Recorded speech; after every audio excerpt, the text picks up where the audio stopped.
At the beginning of his government, President Enrique Peña Nieto presented the Pact for Mexico, a political agreement signed by the three main political parties, PRI, PAN, and PRD, plus the Green Ecologist Party of Mexico, PVM, who was then a political ally of the PRI and PAN. This agreement promised the development of Mexico from a political coalition led by the government. López Obrador opposed the participation of the PRD, which led to a fracture within it and culminated in the emergence of the National Regeneration Movement Morena as a new political force. This agreement made it possible to promote different constitutional reforms in 18 months: educational, electoral, fiscal, economic competition, telecommunications, and energy. At the end of 2014, once the reformist period ended, the process of implementing reforms began. However, since then, academics, analysts, and journalists have warned that one of the great obstacles to the success of these reforms will be the corruption. As of 2014, corruption added to violence became a primary issue in the public agenda. In September 2014, 43 students from the Ayotzinapa Rural Normal School were detained by municipal police in Iguala Guerrero, and other military school forces were involved in his disappearance.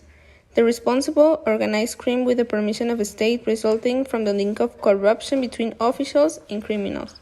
That same year, the White House was published a journalistic investigation that indicated that the president's wife had bought a luxury property for a business group in exchange for millenary contracts with the government.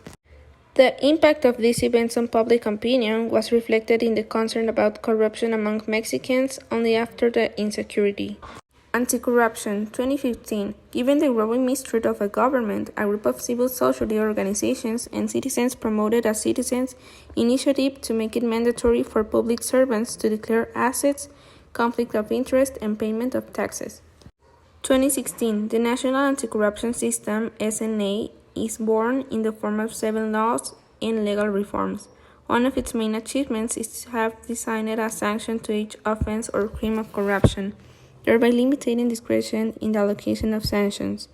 The SNA is expected to come into force in a year. 2017. The SNA is installed in an effort to coordinate all government institutions dedicated to combating corruption under the presidency of a citizen.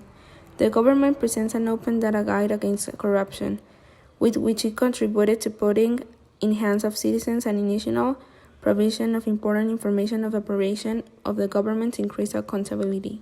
And now, 3 years later, in 2020, the results are ambiguous. It is true that there is now an input mechanism so that citizens can exert greater pressure in the fight against corruption through both efforts. But the implementation of the SNA faces a strong resistance from of the new López Obrador administration.